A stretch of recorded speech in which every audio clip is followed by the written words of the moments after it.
যেদিন থেকে আমি জানতে পেরেছি আমার রিজিক আমি ছাড়া অন্য কেউ ভোগ করতে পারবে না, সেদিন থেকে আমার হৃদয়ে একটা অদ্ভুত প্রশান্তি তৈরি হয়েছে। সেদিন থেকে আমি কাউকে নিজের প্রতিদ্বন্দ্বী ভাবি না, কারো ভালো দেখে আমি আফসোস করি না। জীবনে যা পাইনি তা কোনোটাই আমার রিজিকে ছিল না বিশ্বাস করেছি, এবং সেজন্য আফসোস হয়নি আর কোনো দিন।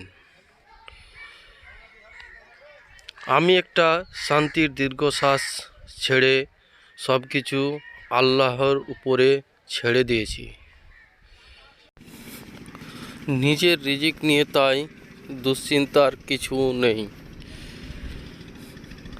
আমার বা আপনার ভাগেরটুকু কেউ নিতে পারবে না, এই অধিকার আল্লাহ তাআলা কাউকে দেননি। আর হ্যাঁ, শুধু খাদ্যদ্রব্যই কিন্তু রিজিক নয়।